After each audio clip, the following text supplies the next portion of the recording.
আমার বলার কথা, সেই জন্য আমি বললাম। নেমন্তন্ন করার কথা মনে হলো তাই বললাম। এবার ও যাবে কি না যাবে সেটা তোর ব্যাপার। আমার কোনো অসুবিধা নেই।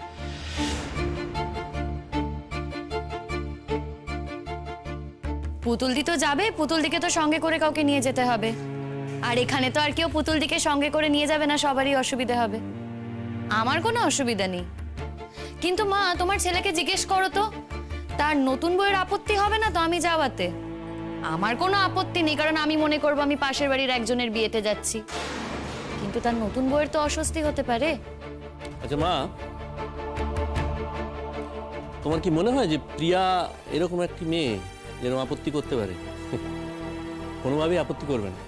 তার কারণ হচ্ছে ও অনেক উদার মনের মেয়ে।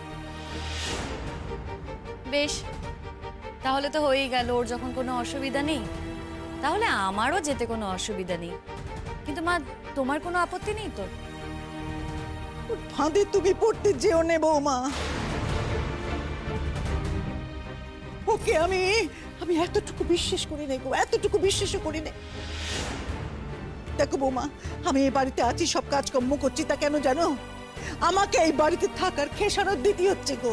যদিও এই বাড়িটা আমার, আমি মেয়ে মানুষ যে, তাই আমাকে এই খেসারত দিতে হচ্ছে। যদি থাকতো ওর বাবা, তাকে কিচ্ছু করতে হতো না, তাকে এই খেসারত দিতে হতো না, আমি বলে দিতে হচ্ছে। তাই তোমাকে বলে দিচ্ছি বৌমা, খুব সাবধান। ওর ফাঁদে পড়ার তোমার কোনো দরকার নেই, তুমি ওই ফাঁদে পড়তে যেও রে। বলছে কোথা থেকে তোমার কি সব বিনাশ করে দেবে, তার কোনো ঠিক ঠিকানা থাকবে না।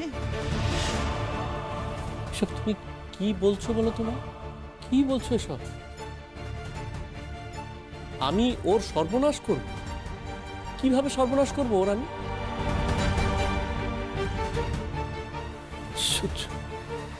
দেখো মা, আমি ভদ্রতা করে নেমন্তন্নটা করতে এসেছি। আমার মনে হয়েছে নেমন্তন্নটা করা দরকার, সেই জন্য আমি এসেছি। এরপরে ও যাবে কি যাবে না সেটা সম্পূর্ণ ওর ব্যক্তিগত ব্যাপার। হ্যাঁ রে, ঠিকই তো। খুব ভদ্র ছেলে তুই, খুব ভদ্র ছেলে। তোর মতন ভদ্র ছেলে দুনিয়ায় তো আর নেই। ওই ভদ্রতা সে নিজে লজ্জা পায় তোকে দেখলি। আর কেউ তোর মতন ভদ্রতা জানে না রে। হে ভগবান, কি ছেলে আমি পেটে ধরেছিলাম। হ্যাঁ, তুই মাস্টার, তুই মাস্টারি করিস। আমি তো সেই ছাত্রছাত্রীগুলোর কথা ভাবি, কি দুঃখ দি তাদের, কি দুঃখ দি যে তোর মতন মাস্টার পেয়েছে তারা। আবার শুরু করলে তুমি না মা, তুমি আবার শুরু করে দিলে। আচ্ছা মা, এই যে ধরনের কথাগুলো তুমি আমাকে এখন বলে যাচ্ছ, আমাদের বাড়িতে কিছুদিন পরে কিন্তু প্রিয়া আসছে। সে এখানে এসে যদি এই ধরনের কথা সারাক্ষণ শোনে, কি মনে হবে তার, কি ইমপ্রেশনটা হবে তার ভেবে দেখেছো? দোহাই তোমার মা, আমি তোমার রিকোয়েস্ট করছি, তুমি এবারে এই অভ্যেসগুলো একটু পাল্টাও, একটু হয়ে গেছে। বলছিলাম তোমার যা যা বলার ছিল বলা হয়ে গেছে। যাও তাহলে দূর চলে যাও আমার চোখের সামনে থেকে, যাও যাও। আশ্চর্য, দুটো ভালো কথা আমি বলতে এলাম, সেখানেও তোমাদের মা, ও তো ভালো কথা বলতে এসেছিল, সেটা আশা করি ওর বলা হয়ে গেছে। ওর বিয়ের নেমন্তন্ন করতে এসেছিল আমাকে, সেটা তো করা হয়ে গেছে। আশা করি ওর আর আমার সাথে কোনো কথা নেই। না, তোমাদের মা ছেলের কথা থাকতে পারে, তোমরা বরঞ্চ কথা বলো। আমি তাহলে এখান থেকে আসি। কোথাও যাবে না তুমি, কোথাও না। চুপ করে এখানে দাঁড়িয়ে থাকো। দেখো বৌমা, ওর সাথে আমার এমন কোনো কথা নেই যে কথার মাঝখানে তুমি থাকতে পারো না। ও যদি সত্যি সত্যিই কোনো কথা থাকে আমাকে বলার মতন, তোমার সামনেই ওকে বলতে হবে, নইলে বলতে হবে না। কি ধরনের কথা তুমি বলছো আমি বুঝতে পারছি না। আমি শুধু একটা কথা তোমাকে বোঝাতে চাই, এই বাড়িতে একজন বিয়ে হয়ে আসছে। প্রিয়া যে এই বাড়িতে আসছে, সে কিন্তু অনেক আশা, অনেক স্বপ্ন, অনেক নির্ভরতা নিয়ে আসছে। তার সঙ্গে যেন কোনো রকম কোনো খারাপ ব্যবহার না করা হয় না। এমন যেন না হয় যে তার সব স্বপ্ন ভেঙে চুরে তছনছ হয়ে যায়। এই বাড়িতে এসে প্রিয়া যেন কোনো রকম অশান্তি ভোগ না করে, কেউ যেন তাকে কোনোভাবে কোণঠাসা করার চেষ্টা না করে। মা, এটা আমি খুব পরিষ্কারভাবে বলতে চাই। বয়ে গেছে, বয়ে গেছে। ওই তোর ওই প্রিয়া নাকে সে কি ভাববে না ভাববে তা নিয়ে ভাবতে আমার বয়ে গেছে। অত সময় নেই রে পরাগ, আমার কাছে অত সময় নেই যে কে কি ভাববে, বিশেষ করে ওই প্রিয়া, আমি তাই নিয়ে ভাবতে বসবো। অনেক কাজ আছে আমার, যা যা এখন। মা, আরেকটা কথা আমি জিজ্ঞেস করতে চাইছিলাম, মানে রিয়াকে যে আশীর্বাদ করা হবে, কি দিয়ে আশীর্বাদ করা হবে তুমি কিছু ভেবেছো? যাকে তাকে তো আমি আশীর্বাদ করি না, কাউকে আশীর্বাদ করার দরকার নেই। এই লোক দেখানি আশীর্বাদ, সে তো ধান দুব্য আছে, সেই যথেষ্ট। আমার কাছে আর কিছু নেই। মানে তুমি কি বলছো আমি বুঝতে পারছি না মা। এই যে প্রত্যেক মাসে এতগুলো করে টাকা পাচ্ছ, আমার মাইনে থেকে অর্ধেকটা টাকা তো তোমাদের কাছেই আসছে, তারপরেও তোমরা বলছো যে কিছু নেই, মানেটা কি? আমার জীবনে যদি কোনোদিন দিন আসে না পরাগ, তাহলে তোর ওই টাকা আমি তোর মুখ এমন ভাবে ছুঁড়ে দিতুম, তুই বুঝতিস কতখানি ঘেন্না নিয়ে ওই টাকা আমাকে নিতে হয়, ধরতে হয়। না মা, কখনো না। ওটা তোমার হকের টাকা, ও টাকা তুমি কাউকে দেবে না। ও টাকা যদি তুমি দিয়ে দাও না, আমার লড়াইটা কিন্তু মিথ্যে হয়ে যাবে। আর টাকা তো তুমি নিজের জন্য নাওনি, ওই টাকায় তো তুমি হাতও দাও না। ওই টাকা পুতুলদির জন্য রাখা আছে। পুতুলদির চিকিৎসা, পুতুলদির লেখাপড়া, পুতুলদির তো বিয়েও হবে, তার জন্য তো টাকা প্রয়োজন মা। ওই সব টাকা পুতুলদির জন্য রাখা। তুমি তোমার ছেলেকে এত কষ্ট করে মানুষ করেছো, লেখাপড়া শিখিয়েছো, তবে না সে চাকরি পেয়েছে। তা তার দাম দিতে হবে না? সব ছেলে মেয়েই তো দাম দেয়। তোমার ছেলে তো আর কোনো অন্য গ্রহের মানুষ না যে অন্য কিছু করবে। আর তোমার ছেলের বইয়ের আশীর্বাদের কথা হচ্ছে, তো সেই ব্যবস্থা করা আছে। কি বলছো কি তুমি? আমার আশীর্বাদে যেগুলো দিয়ে তুমি আমাকে আশীর্বাদ। খবরদার না বাবা, ও সমস্ত জিনিস তোমার হকের জিনিস। যে মানুষটাই আমার হকের নয়, তার বাবদে জিনিসপত্র পাওয়া, সেগুলো আমার কি করে হকের হবে বলো তো? দোহাই মা তোমার, তুমি আমাকে রিকোয়েস্টটা করো না, আমি কিন্তু তোমার কথা রাখতে পারবো না। আমার কথাটা শোনো। তুমি ওই জিনিসগুলো নিয়ে তোমার ছেলের বউকেই দিও। ওই জিনিসগুলো আমার আর কখনো কাজে লাগবে না। একদমই তাই না, মানে আমি এটাই বলতে চাইছি যে আবার অযথা টাকা পয়সা নষ্ট করে কি দরকার? কি কথা এতক্ষণে বুঝলুম, আসলে কোন ছুতোয় তুমি এখানে এসেছিলে। আসল কোন কথাটি বলতে চাইছিলে তুমি? কি বলছো মা, তুমি বিশ্বাস করো আমি কি বলছিলাম যে অপরাগ, তোর কাছে আজ আমি একটা জিনিস চাইব, দিতে পারবি? না দেখ, কোনোদিন তো আমি তোর কাছে কিছু চাইনি, আর চেয়েও যে পেয়েছি তাও নয়। যেটুকু পাওয়া তা তো ওই জোর জার করে ছিনিয়ে নিতে হয়েছে না। তাই আজকে জিজ্ঞেস করি যে আমি তোর কাছে একটা জিনিস চাইব, পারবি না? দিতে পারবি না? আমি আমি কি করে, মানে মা তুমি তো জানো যে আমি সাধারণ মধ্যবিত্ত প্রায় গরিব একটা ছেলে, মানে আমার কাছে আছেই বা কি বলো। তারপরে আবার মাসের অর্ধেক টাকা তো আমার। টাকা পয়সা নয় রে বাবা, তাহলে আমাকে তুই আর কখনো মা বলে ডাকিস না। আর এইটুকু যদি দিতে পারিস না বাবা, তাহলে আজ থেকে তোর কাছে আমার আর কিচ্ছু চাওয়ার থাকবে না। দেখ, তুই আমাকে যতবার মা বলে ডাকিস, আমার ততবারই খালি মনে হয় যে ও কি কথা, কি পোড়া কপাল আমার। আমি তোর মতন একটা ছেলেকে জন্ম দিয়েছিলাম, তাকে বড় করেছি। তোর মতো একটা অপদার্থ ছেলের মুখ থেকে আমাকে এখনো বারবার ওই মা ডাকটা শুনতে হচ্ছে। তো বাড়ি ঘেন্না করে আমার গলা দিয়ে ভাত নামে রে খেতে পারি নে। আমি তাই সত্যি করে বলছি বাবা, এইটুকু সামান্য জিনিস আমাকে দেবে? দে, আমাকে দে, প্রতিজ্ঞা কর আর কোনোদিনও কখনো আমাকে মা বলে ডাকবি না। প্রতিজ্ঞা কর। আর কিছুটি চাই না আমি, আর কিছুটি না, শুধু এইটুকু।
এই আছেন কেন?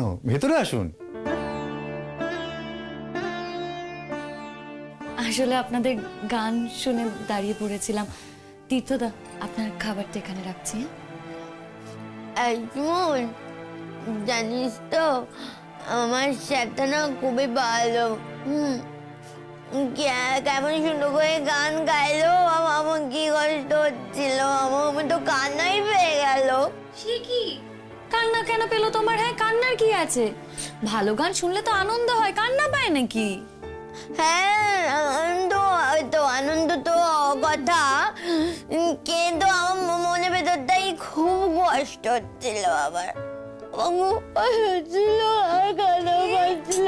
পুতুল দি, মুখে ভেতরটা কেন এত কষ্ট হচ্ছিল আমি জানি না, জানি না আমি। ড্যাড, তুমি না আমাকে কখনো আমার গান গিয়ে শোনাবে না? আমার খুব কষ্ট হয়। তুমিও তো খুব সুন্দর গান গেয়েছো, আমার তো খুব ভালো লেগেছে। তোমাকে আরো ভালো করে গান শিখতে হবে। তোমাকে দিয়ে আমি প্রোগ্রাম করাবো। আমি তো করি, প্রোগ্রাম করি আমি বউদের সাথে। আমি তো গান গাইতে যাই ফাংশনে। হ্যাঁ, আসলে আমাদের একটা ওই ছোটখাটো দল আছে, সেখানে পুতুল দিকে নিয়ে যাই। আপনাকে না একটা অন্য জরুরি কথা বলতে এসেছিলাম তীর্থদা। হ্যাঁ, বলুন না। আসলে সামনেই তোর ভাইয়ের বিয়ে, বাড়িতে লোকজনও চলে আসবে, তাই বলছি কয়েকটা দিন না বোধহয় ও পারবে না। না, মাস্টারমশাই আসবে। মাস্টারমশাই না এলে আমার মন খারাপ হয়। মাস্টারমশাই পথে আসবে, মাস্টারমশাইকে আসতেই হবে। আমি কোনো কথা শুনবো না শিমুল। তোর তো কথা বলে কত লোক আছে, বল আমার কে আছে মাস্টারমশাই ছাড়া? সে কি কথা পুতুল দি, আমি তোমার সাথে কথা বলি না? বলিস তো, বলিস আমার সাথে কথা বলিস, কিন্তু কি বলতো, তোর তো সারাদিন অনেক কাজ থাকে তাই না? হ্যাঁ, তারপর তোর গানের দলে বন্ধুদের সাথে তুই গল্প করতে যাস, ওরা তো তোর সাথে সব সময় কাটায় না। আমার মাবুই আছে, আমার মাবুরি তো তোর সাথে গল্প করে সময় কাটায়। আমার ছোট ভাইয়ের বউ আছে, ছোট ভাই বউর সাথে গল্প করে। আবার আমার বড় ভাই তো আরেকটা বিয়ে করছে, তার সাথে গল্প করবে। আমাকে আছে বলতো গল্প করার জন্য? হ্যাঁ, কার সাথে আমি গল্প করবো? এখন যদি মাস্টারমশাই না আসে আমার পড়াতে, আমার তো খুব দুঃখ হবে তাই না? ও মা মাস্টারমশাই, তুমি আমাকে পড়াতে আসবে তো, বলো? আচ্ছা পুতুল, হ্যাঁ, বাড়িতে বিয়ে, তুমিও তো আনন্দ করবে। তাছাড়া এইরকম হুল্লোড়ের মধ্যে পড়াশোনা হবে কি করে? তুমি তো ভালো মেয়ে, তুমি তো একটু বুঝবে তাই না? চিমুল,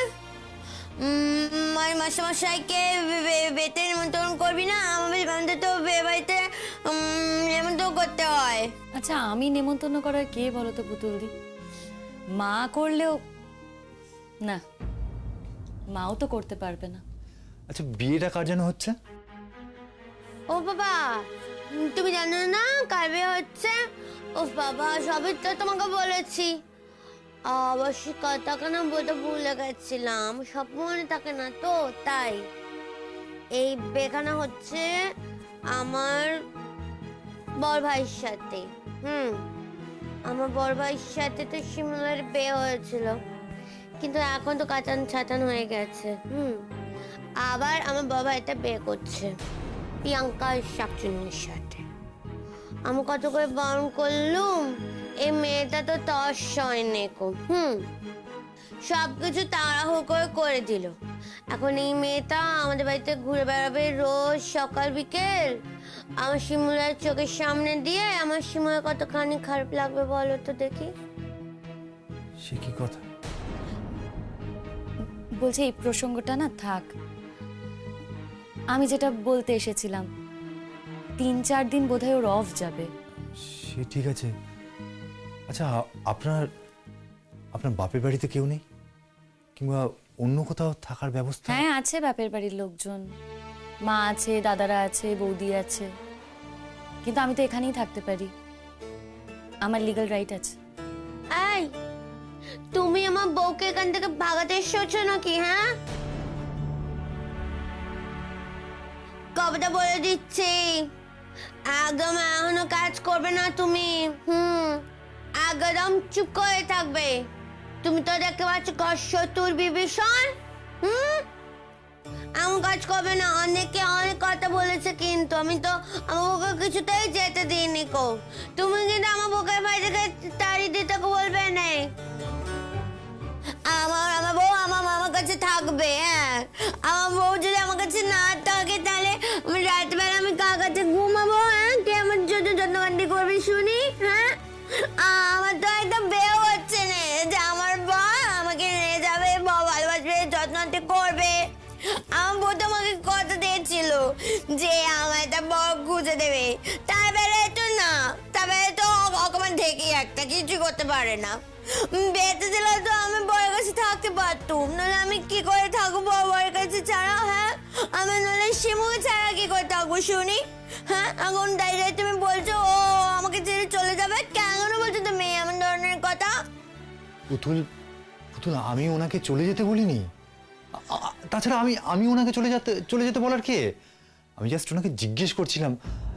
তুমি বুঝবে না, এরকম একটা যন্ত্রণার মধ্যে আপনি। যন্ত্রণা হচ্ছে না তো? সত্যি হচ্ছে না? যন্ত্রণা হবে কেন? ওই মানুষটার ওপর তো আমার কোনো মনই নেই। যার ওপর কোনো মনই নেই, তার জন্য কিসের যন্ত্রণা? আমি তো মনে করছি যে আমি পাশের বাড়ির একজনের বিয়েতে কাজ করছি, বিয়েতে যাতায়াত করছি। এর বাইরে আমার কিছুই মনে হচ্ছে না। আর এমনও নয় যে আমার কোথাও যাওয়ার জায়গা নেই বলে আমি এ বাড়িতে পড়ে আছি।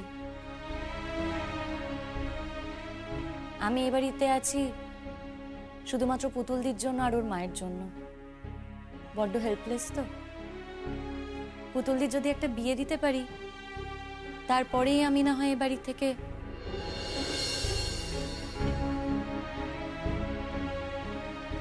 বলছি তীর্থদা, আপনার তো অনেক জায়গা অনেকের সাথে যোগাযোগ হয়, বলছি একটু দেখুন না যদি কোনো ভালো ছেলে পান পুতুলদির জন্য। হ্যাঁ, দেখো দেখি বাপু, আমার জন্য একখানা ভালো ছেলে। হ্যাঁ, বেশি কিছু চাইনি আমার বাপু। শুধু আমার মামাকে একটুখানি ভালো মন্দ পড়াশুনো করাবে, একটু গান গাইবে, হ্যাঁ, একটু ভালো মন্দ খেতে দেবে, আর একটু সুন্দর সুন্দর দেখতে হবে। হ্যাঁ, আমাকে অনেক অনেক ভালোবাসবে, বুঝলে? এর থেকে বেশি আর কিছু চাই না আমার। তুমি যেমন ঠিক তোমার মতো। আচ্ছা ঠিক আছে, দেখবো। না বাপু, শোনো, তুমি আমাকে কিন্তু মিছে মিছে কথা বলবে না, বুঝতে পেরেছো তো? তুমি জানো আমার না খুব বিয়ে করার শখ। আমি সিঁদুর পরবো, আমাদের শাখা বলা পরবো, তারপরে লাল রঙের শাড়ি পরবো, গয়না পরবো, সাজুগুজু করবো। আমার খুব খুব ইচ্ছে। আমার বউ তো পড়েছিল, কত মিষ্টি দেখতে লাগলো আমার বউকে, জানো তো স্যার? ছোট খাতা এরা পুতুল লাগলো আমার বউকে দেখতে, কিন্তু ও তো বেটা টিকলো না, একদমই টিকলো না আমার ভাইটা অপদার্থ বলে। তো আমার না খুব শখ আমি বিয়ে করবো। আসল কথা কি বলো তো, আমি তো বেশি দিন বাঁচবো না, আমি তো মরে যাব। সবাই জানে তো এই কথা, সবাই জানে। এইসব কি কথা বলছো তুমি? হ্যাঁ, একদম বাজে কথা বলবে না, বুঝেছো? পুতুল, পুতুল কে তোমাকে বলেছে তুমি মরে যাবে? আশ্চর্য বাবু, আমার মতো মানুষটা বেশি দিন বাঁচে না, তুমি জানো না? হ্যাঁ, তুমি এই মাস্টার হয়েছো? হ্যাঁ, কিছু জানো না শোনো না, মাস্টার হয়েছো কি করতে? পুতুলদি, একদম বাজে কথা বলবে না। আয়ুর কথা কি কেউ কখনো বলতে পারে? কে কতদিন বাঁচবে, কে কতদিন বাঁচবে না, কেউ বলতে পারে না গো। খালি বাজে কথা।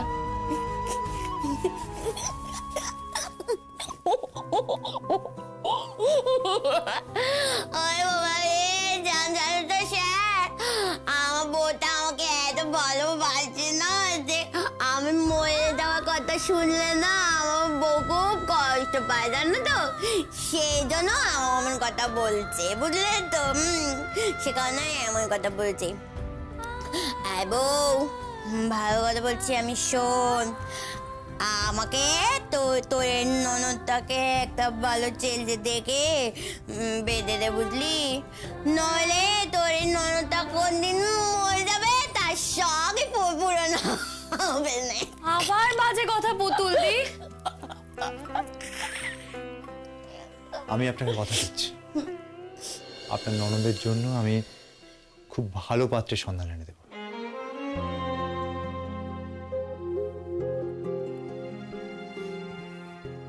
তুমি সত্যি কথা বলছো স্যার?